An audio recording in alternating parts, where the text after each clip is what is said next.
बहुत सारे students online MBA करना तो चाहते हैं, लेकिन उनके सामने सबसे बड़ा हर्डल आता है कैसे अच्छी काउंसलिंग ले। कैसे ये समझें कि अगर मेरे सामने दो यूनिवर्सिटी है तो उन दो यूनिवर्सिटी में कौन सी यूनिवर्सिटी अच्छी होगी। क्या क्या ऐसे पैरामीटर्स हैं जो मुझे कंसिडर करने चाहिए।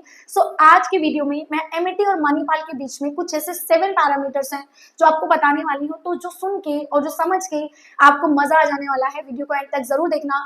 प्रॉज एंड कॉन्स के साथ हम इस वीडियो को एंड देने वाले हैं। So welcome to my YouTube channel career with Komal ma'am. जैसा कि हमारे इस चैनल पे एमबीए पीजीडीएम इंटर्नशिप्स की भर भर के वीडियोस मिलती हैं। चैनल सब्सक्राइब नहीं किया है तो बहुत बड़ी मिस्टेक कर रहे हो। फटाफट से चैनल सब्सक्राइब कर दो और बेल आइकन को क्लिक कर दो सो दैट न्यू वीडियो का नोटिफिकेशन आपको मिल सके। इंस्टाग्राम, टेलीग्राम कुछ भी मत छोड़ो, हर जगह से इन्फॉर्मेशन बटोर लो क्योंकि इन्फॉर्मेशन बटोरने के लिए ही होती है। So let's get started. तो देखो, अल्टीमेटली अगर मैं बात करती हूँ एमईटी यूनिवर्सिटी और मणिपाल, एमईटी और मणिपाल कॉमनली बहुत नेम जो है वो एक दूसरे के साथ जुड़े हुए हैं, क्योंकि in term of education, in term of extra facility, in term of everything, ये दो यूनिवर्सिटी पे आके सामने वाले का माइंडसेट बदल जाता है कि अब मुझे इसमें से कौन सा चूज करना चाहिए और क्यों चूज करना चाहिए। इस वीडियो के एंड तक मैं फ्लैट डिस्काउंट भी आपको बताने वाली हूँ एंड सम टर्म कंडीशन, तो वीडियो को एंड तक आपको देखना ही पड़ेगा। पॉइंट नंबर कुछ पॉइंट्स के साथ कंसिडर करूंगी, तो कुछ पॉइंट से स्टार्ट करती हूँ। तो फर्स्ट पॉइंट्स के साथ स्टार्ट करती हूँ, दैट इज एक्रीडेशन। अगर मैं एक्रीडेशन की बात करती हूँ, दोनों की एक्रीडेशंस बहुत अच्छी हैं, लेकिन फिर भी मैं करेक्ट डिस्क्राइब वे में बताऊं तो एमईटी के पास यूजीसी अप्रूव्ड है। पहली ऐसी यूनिवर्सिटी है जिसने की ऑनलाइन के अंदर यूजी और पीजी कोर्सेज स्टार्ट किए थे। नैक एग्रीगेटेड है, डब्ल्यूईएस है, एनआईआरएफ रैंकिंग है, क्यूएस रैंकिंग है, आईयू रैंकिंग है। अल्टीमेटली इंडिया में और इंटरनेशनल भी 13 स्टेट्स में ये फैली हुई है।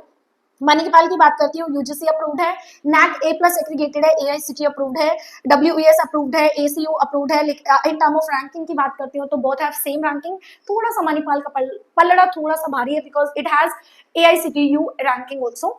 सेकंड नंबर पे बात करते हैं हम स्पेशलाइजेशन की। तो अगर मैं बात करती हूँ एमईटी के अंदर, तो एमईटी के अंदर हालांकि ड्यूल और सिंगल दोनों स्पेशलाइजेशन है, लेकिन दोनों की फीस में बहुत ज्यादा अंतर है। मैं अंडर 2 लाख के बीच बता रही हूँ, तो अंडर 2 लाख में ये सिंगल स्पेशलाइजेशन के साथ ही देता है। स्पेशलाइजेशन नहीं बताऊंगी, पीडीएफ पे बहुत जगह पे आपको इजीली अवेलेबल हो जाएगा।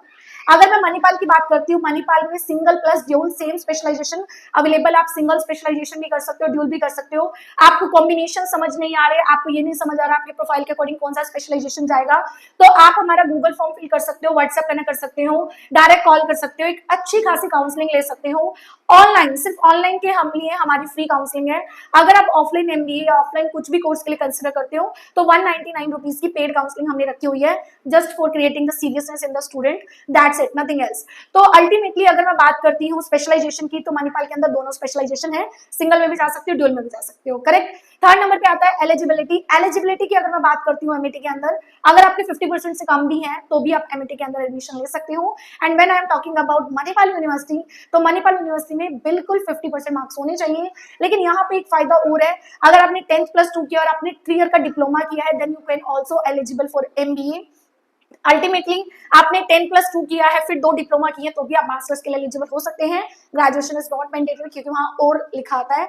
अगर फिर भी कुछ डाउट है then all details given in the description box. Fourth number पे रखा है कि कुछ फ्री कोर्सेज, तो एमईटी के खुद के फ्री कोर्सेज हैं 5 से 6 जिन्होंने, जो सब स्टूडेंट्स के लिए हैं। लेकिन अगर मैं बात करती हूँ मणिपाल, मणिपाल के पास पूरा कोर्सेरा का एक्सेस है। आप फ्री कोर्सेज कोई भी अपने प्रोफाइल के अकॉर्डिंग छाट के कर सकते हैं।